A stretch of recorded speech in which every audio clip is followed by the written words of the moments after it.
The question in my mind is, how do you create or relaunch a highly profitable and successful 6 to 7 figure business? With so much conflicting advice about the best ways to start and grow your business, how do you get it right the first time? I want to help entrepreneurs make a real difference and navigate the messy world of startup or relaunch. My name is John North, and this is the Startup Secrets for Entrepreneur Show. Join me today when we dig deep with our guests and get you the best blueprint so you can fast track your own business. This episode is sponsored by Evolvepreneur.app, your all-in-one online business system. Make sure you subscribe for future episodes at startupsecrets.show right now. So let's get into today's episode.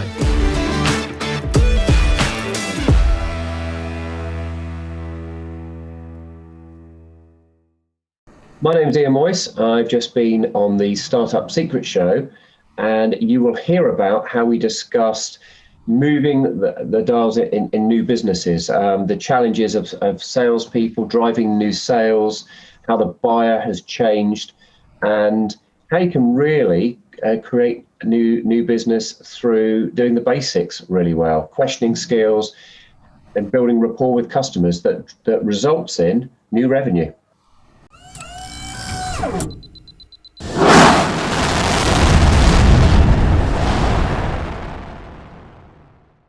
So my very special guest is Ian Moyse, who's a long-time sales leader and Chief Revenue Officer at OneUp Sales. So welcome Ian to the show. Thank you so much, and hopefully can give some value to your audience from the experiences I have been through.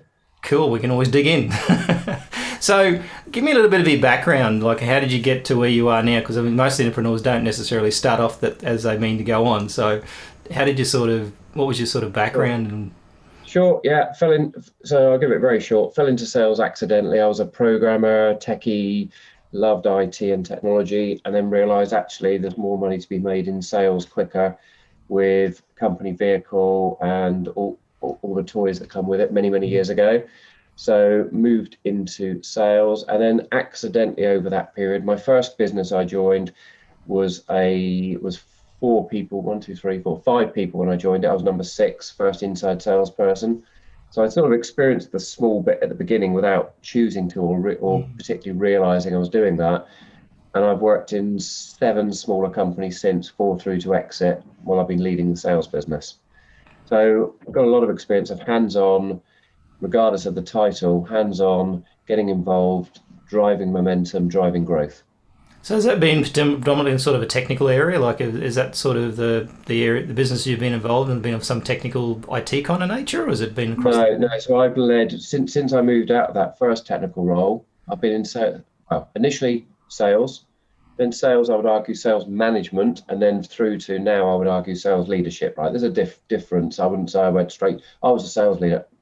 You weren't. You can argue what the title was, but you evolve in yourself through the experience that you gain. So it's been on the sales side of the business for the majority of my career, where I was trained to be on the technical side.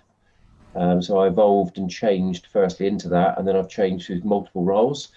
I've always worked in the IT, selling the IT technical side of the business, but I've had to evolve and change through lots of different technologies in that period as well. So which means different market segments and different competitors. So I'm constantly pivoting and realizing change.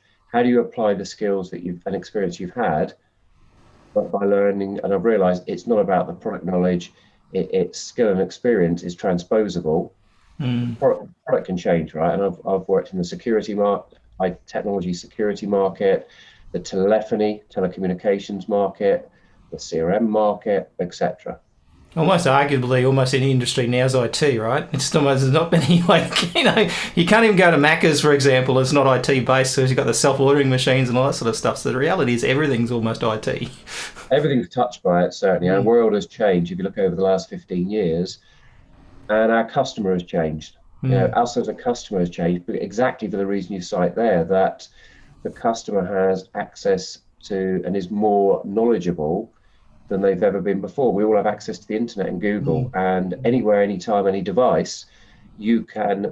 How many of you listening have searched, been in a retail store, maybe not so recently, or we're just getting back there, seen a product, and you quickly go online to check out reviews of it. Or what is it? Before I purchase, I can quickly check out what is this a good product and how much is it online, and It's quite interesting actually. I actually was in a shop not long ago, or probably a couple of years ago now, and I was trying to find I forget, some sort of electrical device for the kitchen or whatever. And I asked the sales guy which one's better, because there was two or three there. Because when you talk to the sales guy in an electrical place, one of the things you can't really find on Google is really what sells the most and what problems they have. So the sales guy is usually pretty good guy to ask that question to. This guy says to me, "Oh, just Google it," and walked away from me. And it's like, man, you're not even bother trying to explain anything. You just got to make me Google a product. And I thought to myself, you lost the whole reason for what you were there for. You're not there to Google. You're there to help someone make a decision based on your experience, not on what Google tells you. It's like funny. But so, and then the other thing too, I think, with sales is that if you're a technical person, you follow a process, because you have to in a technical role, because if you don't follow the steps, you won't get the result. And so I think with sales, it's very similar. Like, I think very technical people can master sales better than most, because they can actually follow a process. And then to me, sales is just a process. You can't jump ahead of the process when you're doing a sales process, Yeah, and I think the big thing I would say with sales is a lot of salespeople over process it. Let me explain what I mean by that. This is a mistake I think a lot of people make when they're setting up businesses, trying to build their revenue, and in recruiting salespeople. So over the years, I've been through, and you get sales, but there's lots of sales processes out there. BANT, Scotsman, Spin, target account selling, and keep going, right? There's loads of them. And there's nothing fundamentally wrong with having an underlying framework, but too many people see them as a process. And let me give you a simple example. You interview salespeople to join your business. They're going to help you grow, and then I use BANT's process. They can talk you through it. Budget, authority, need, time, scale, What I'm worried about is how methodically, to your point, they use that process. And methodically meaning too methodic is a negative. Yeah, because you're not listening to the customer, are you? You're just basically... Exactly. They go, well, I've got I ask, is there a budget? Right? And that gives me a tick box. I ask that. Then I find out, do they have the decision-making plan? Okay, so now you're like a robot, because I don't care fundamentally if there's a budget. Because if my product or service adds value to their business, they will create a budget and find it. So just saying, is there a budget? Yes or no? No, there's no budget. Have you ever bought something when you didn't have a budget or didn't expect to spend it? Well, the whole world lives off of credit. Let's be frank about that. Yeah. Credit card companies make a fortune. People buy ahead of when they can afford it. That is the natural behavior of the majority of people on the planet today, which is why credit card companies have a business. Oh, it's easy for them, yeah. Yeah, so you're saying, do you have a budget? Well, no. Well, no, everyone buys when they don't have a budget. They go, oh, I want this new car, or I want this new stereo or new phone. Do they save up in today's world? Wait till they've got the cash? No, they buy it on credit and then pay it off as they can afford it. Well, that means everyone's buying when they don't have a budget. They're not ready for it. Right? Exactly. I mean, I saw something interesting on Facebook just recently that had the statement that said someone will pay $1,000 for a new iPhone and not think about it, but when they've got to pay $1,000 for some training on something, they'll say that's too expensive. Yeah. Yeah, and it's perceived value, right? It's perceived value in the eyes of the purchaser. And that's what you've got to quantify. So, I say to people, I get all that, and there's these frameworks, but the fundamental for me in good salespeople that are going to drive your business growth are ability. Number one is ability and aptitude, because I can train product knowledge, I can coach you around things around it, but it is determination. So teach common sense. Yeah, determination and tenacity need to be in there, right? But for me, it's doing the basics of selling well. It's engaging and building rapport. Rapport turns into relationship. You don't just get a relationship. And it's questioning skills. It's questioning and listening skills. Doing them extremely well, habitually, again and again. You learn more about the customer. You learn more about their drivers and how you could help them.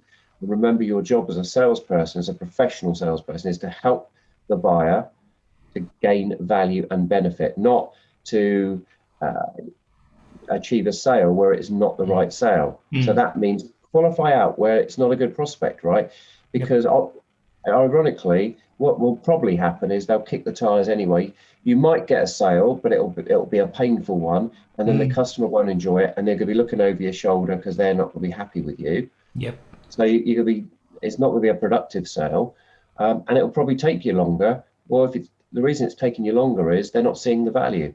If you can demonstrate the value to a customer, they typically buy quicker. You get more momentum in your business. They're happier. They refer you to other people. Blah blah blah blah blah, and they keep. If it's a renewal business, they keep renewing with you. And I think the thing is that, value in the mind of the beholder. I mean, there was I don't know if you've probably heard of NFTs, where people are basically buying these images, Bitcoin style images on blockchain, and someone bought this image which of blank wall, right? And they paid $10,000 or whatever it was for this blank wall. And you're thinking to yourself, that was in the eyes of the beholder. So someone saw value in that. And paid a lot of money for it, whereas someone else would say, well, I don't get that. Why would you spend it? But that's them making that decision. Value. Yeah, it's perceived value in the eyes of the customer, absolutely. And artwork is a prime example for that. People pay over the odds because they like it or they really want to own it. It's not about the actual value of a piece of canvas with some paint slapped on it. Well, really, why am I paying? It's the perceived value they have for, I want to own that piece of art. And also, I think in that situation too, well, in most sales situation, I think is that the real reason why someone's buying doesn't necessarily mean you even know that. You may not even know that that's the reason why they're buying. You think they're buying it for one reason, and then after they buy it, they might say, "Oh, the real reason I bought this was because of this." And so I think sometimes you can make an assumption that they're buying for a certain reason and they're not.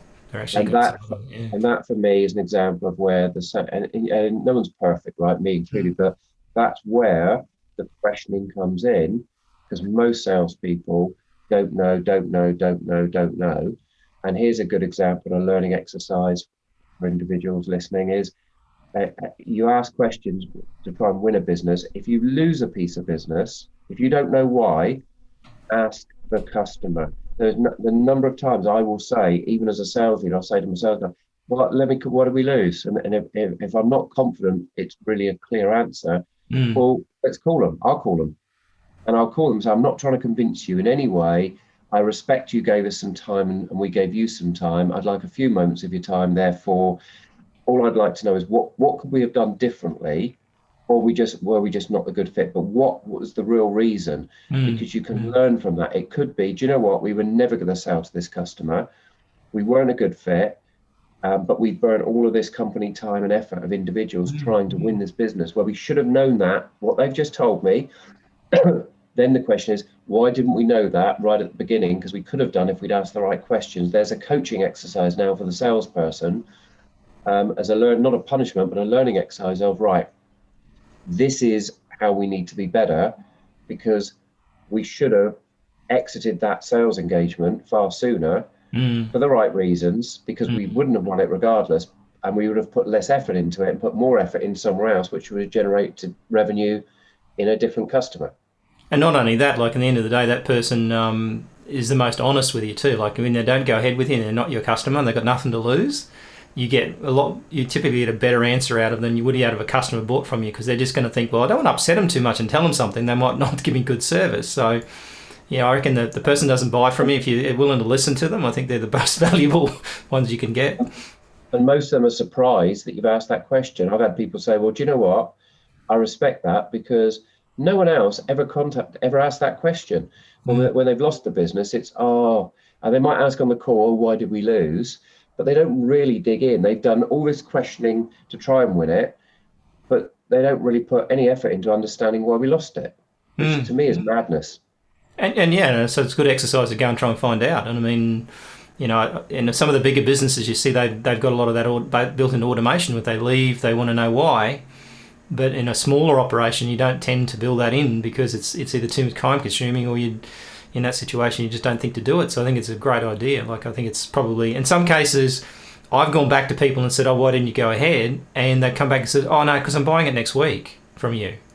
Like, you actually realise that you'd lost the sale, but actually not. They were actually coming back. They just didn't, just the timing was wrong too. So I think sometimes timing is a big thing too. I think just because someone doesn't buy from you today doesn't mean they won't buy from you next year.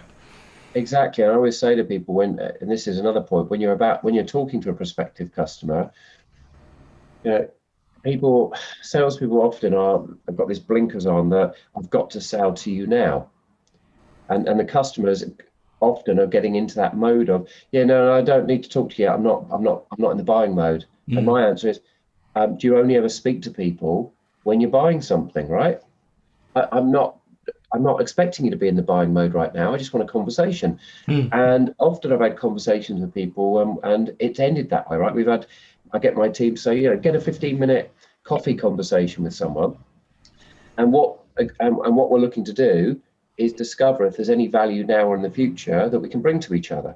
It's a conversation, not I'm trying to sell you this right now. And some of those conversations, they've said things to me, and I've heard something said, and it's nothing to do with me selling them what we've got. And I've heard something said, Rick, what's the problem you're having with that?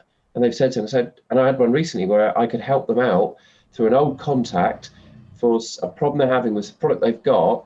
And I know someone very senior in that business. And I said, no, I think it can do that. Well, I was told it's not. I said, no, I'm pretty sure. And I helped them and they got it resolved. And it could do that. But they were in this corner of, where I've got a problem. So I helped them solve a problem with something else they've got, right? We still haven't sold to them, but I've got a rapport now with that individual that, I did them a favor. Others I've had that conversation with, 15 minutes has turned into a 2-hour conversation because they've suddenly gone, ask question to me, ask question. Oh my gosh, we didn't realize this. And problems have come out that, yes, we can solve, and natural conversations evolved to it. So it's an exploratory conversation to see if we can bring value to each other now or in the future, not a sales I'm not trying to sell you something. And that's the case of taking it one step at a time, right? So, you're trying to hurry the process and sort of saying, okay, I've done the rapport building in the first 3 minutes. Now I'm going to move on to, and it's like you can't really do it that way because you've got to feel it through and know what you're doing. And I think that's important. Another thing too is, that particular client that person may never buy from you, but now they like you.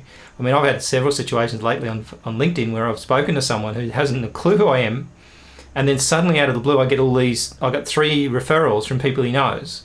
For people come on the show or look at a product and stuff like that, and you think to yourself, that person has got enough trust in you or whatever from just that small interaction to want to start referring you to their friends.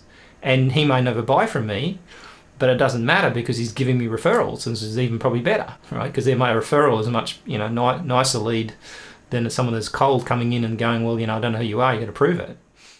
Do you want simple and effective ways to get started that don't cost a fortune in time and money? Discover the best steps for each strategy we teach and the most important areas to focus on, and even to connect with your best customers and grow an online community. Grab your free copy of Startup Secrets for Entrepreneurs at startupsecrets.show. Totally agree. Referrals are the best sales opportunity you can ever have, right? So the more people you talk to, the more accidental business you get. That's what I've found. That's what I've discovered. And with social media, social influence, reaching out, the more you take part, the more you give, whether it be, contributing, answering someone's question.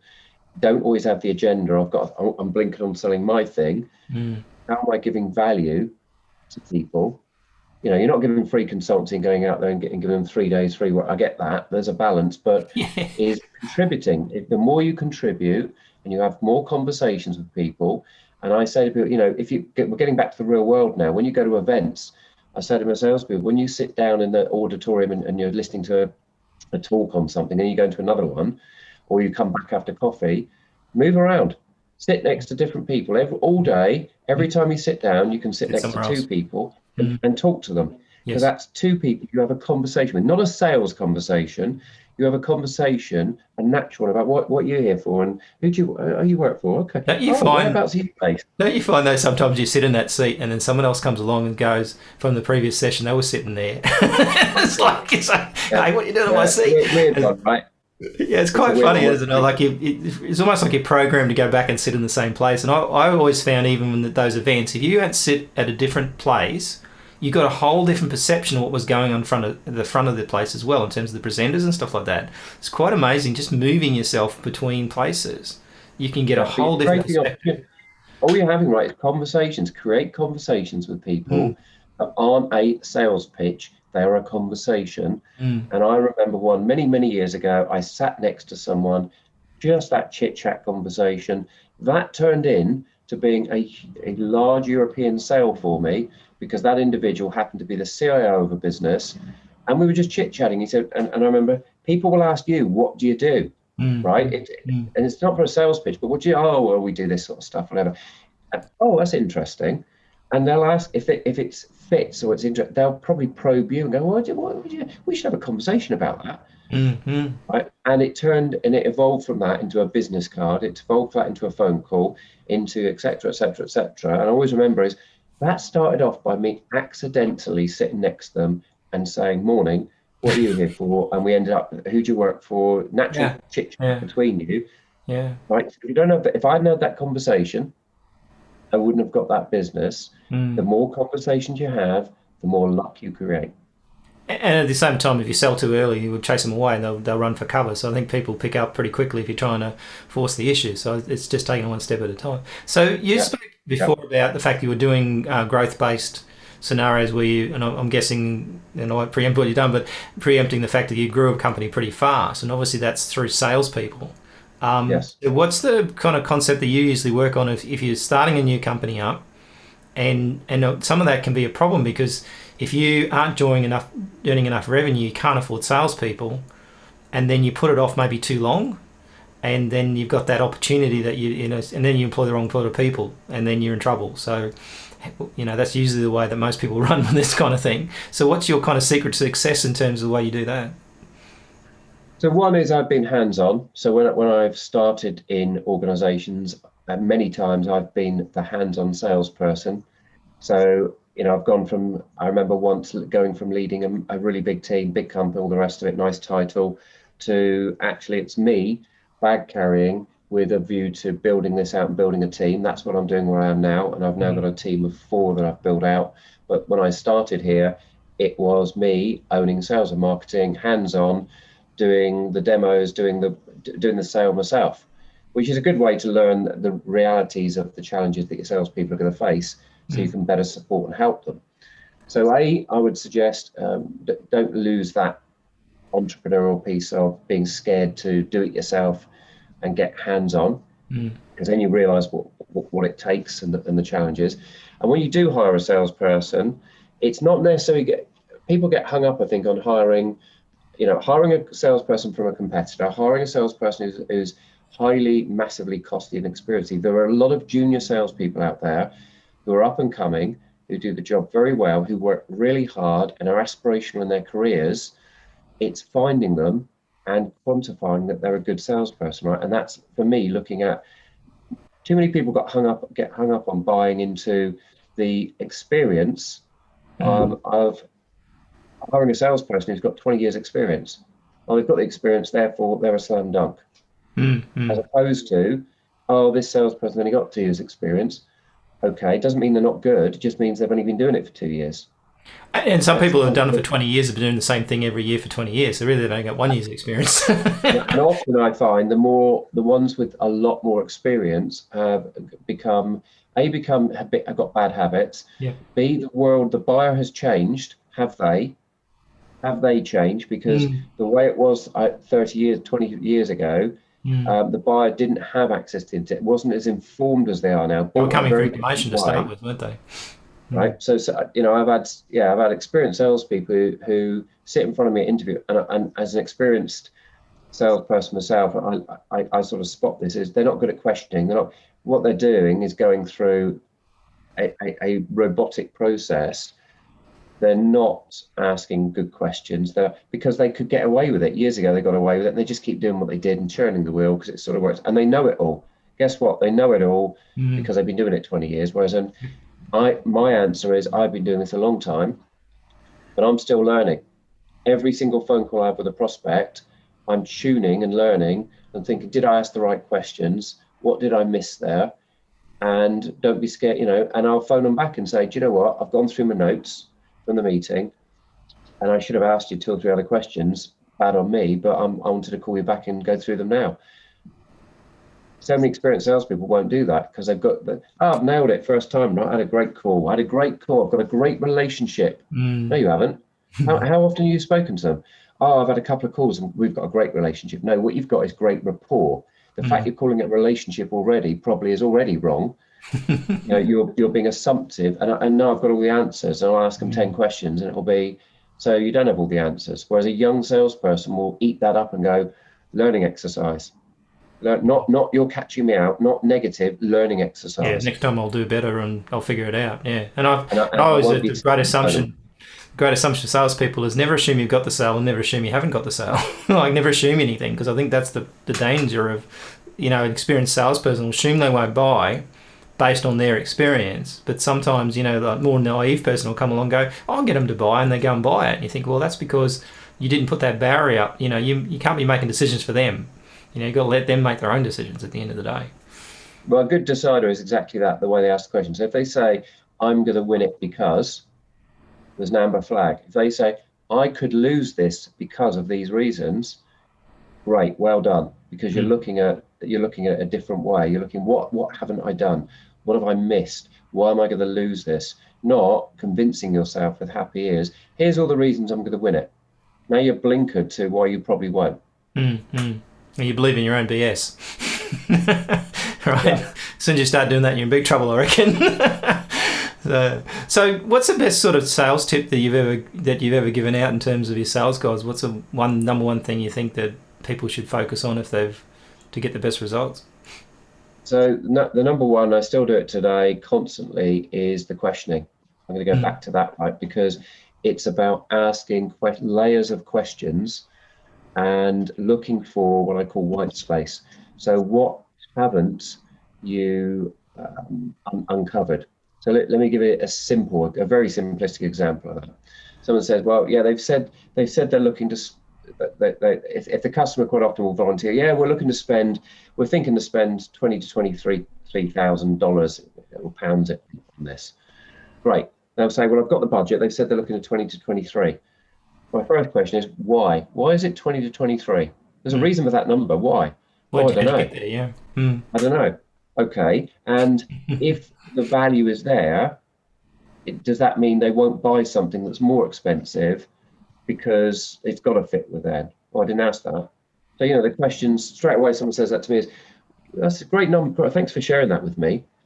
Why is it 20 to 23? How have you calculated that number? And it'll be, we used to pay that for the old solution, or, well, that's something that the so-and-so has said they think that it should cost that, or whatever. Because what if you're 35,000? You're going to discount it, therefore, or what are you going to do? Yeah. Right. Yeah. And have you ever bought anything where you sort of thought it was that, but it's been more expensive? Try buying a car. Try and go and buy a car and work out that, like, I just recently bought a car and I said, I'm only going to pay X dollars per month. And I set them a goal for that, and then they came back with a higher price. I said, not until you get to that, closer to that price. And they said, well, the only way that we can get closer to that price if you pay a little bit more deposit. I said, okay, let's do that. So their thought process was trying to solve that problem because they knew that I wouldn't budge on the monthly amount. And I think that's a great way to kind of get the best price in a negotiation tool. But at the end of the day, I did pay probably more, but I got the payment where I wanted it to be. And that was the goal, right? It wasn't at the price. It was the payment. There's the point, John, is what I heard you say there is they sent me, if I get, how many times people listening get the customer say, oh yeah, send me your best price. Send me a pricing note. Sharpen the pencil. That's what I usually get, like sharpen the pencil. And people just send it, and it's like, I get my guys, and I say to them, just phone them. I've got a call. In fact, I've got a call after this one where someone has said, look, we like what you've got. We want to talk about the commercials. Perfect. You've said the right thing. You want to talk about them. Absolutely. Because, if you're going to ask me for this, I'm going to ask for what are you giving me in return? Are you giving me a multi-year contract? Well, no. If everything is one-sided and the customer's saying, well, I want this, I want you to move all these things and do this differently, right? What are you giving me in return? Nothing. Yeah, to take the risk, to lower the risk of the delivery, right? Because at the end of the day, sometimes it's going to cost more. Well, you knew the price during the process. So, and you engage with us on that basis that we could bring value. And let me remind you, when we talked about it, you said, yeah, and I listened for those nuggets, right? Of, well, you said this is a no-brainer. You said this is a no-brainer when we first spoke about, oh my gosh, that's easy to justify. So help me understand why we're now talking about this. So it's about listening, asking questions throughout the sales process. It is not about a negotiation just at the end. People think this negotiation is at the end of a process. No, it's not.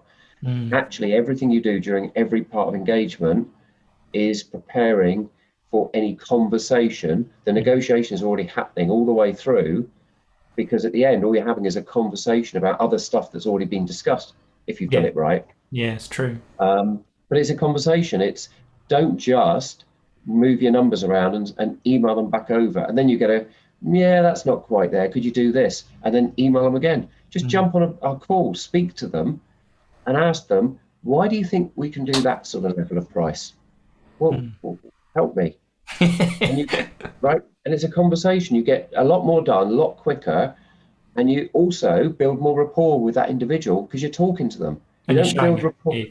How hard is it to build rapport electronically? You build, well, a nugget for people. Here's what I talk about with my salespeople. You've got a money box in front of you, a piggy bank. And every time you engage with that customer, you put little coins in of rapport.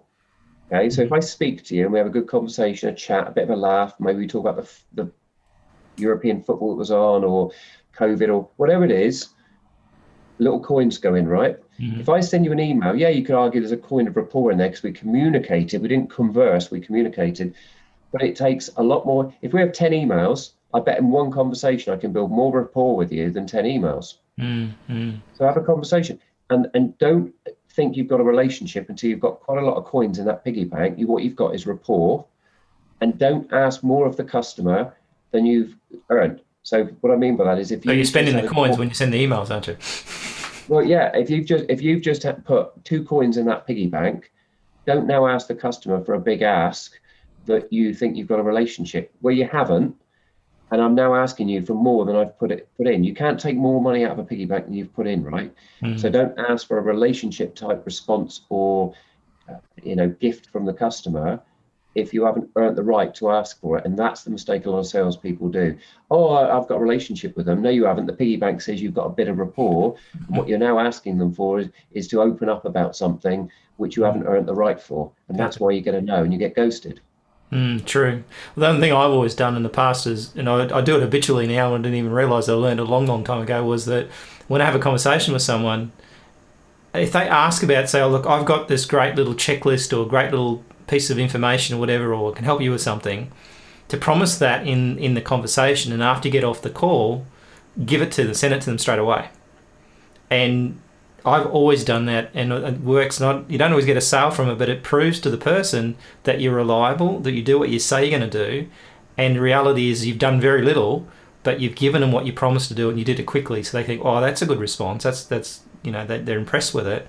A little tiny, it doesn't have to be anything. I always don't pick anything too complicated to send them, but just something. It works every time. Like, it's a simple every conversation. Yeah, every conversation I have with the customer, I watch them making a note of something or other, and then they'll say, well, let's talk about the commercials so we understand what they are. And they're making a note, and I'll say, look, I'll talk you through the commercials now, transparently, absolutely. By all means, take your own notes, but I'm going to email you afterwards exactly what you've said, so you've got a point of record of what we've just discussed. You just ask a couple of questions, I'll get you the answers. And I'm also, for what we do, it's appropriate, I'm also going to attach a few images and screenshots around what I've just shown you as a aid memoir, so that when you talk to someone internally, or you go, well, what was it? You've got a few. I'm not going to send you tons of stuff. I'm going to send you what will help you remember what we spoke about, and also have the facts around what we spoke about, so you can hold me to account even if you get your notes wrong or you can't find them. Is that okay with you? Oh, absolutely, fantastic. Because you're helping them, right? You're documenting it for them. It's great. And then you do it. Absolutely agree. Absolutely agree. That's a great idea. All right, cool, man. Like, now we're running out of time, but some really good nuggets there. So I'll certainly put them in my playbook as well. So thanks so much for your time. Tell me, how can people get in touch with you if they want to, and what sort of clientele or customers are you looking for in your current sort of situation if they want to get in touch? Sure. Yeah. Thank you so much for that. So we, get in touch with me, you can reach me at ianmoyse.co.uk and ianmoyse.cloud. There's a personal branding tip in itself. It's cheap to get your own URL, but they will take you to my LinkedIn and Twitter social accounts, the two that I'm most active on for business. The business I'm with is OneUp Sales. That's OneUp Sales, one word.co.uk. And what we help people with, in simple terms, is we plug into your CRM and phone systems. We suck the data automatically, and we turn it into nice dashboards and competitions and incentives for your sales team. So we drive motivation, engagement, and increased productivity, which results in increased revenue and sales. And it's pretty straightforward, pretty easy. Nice.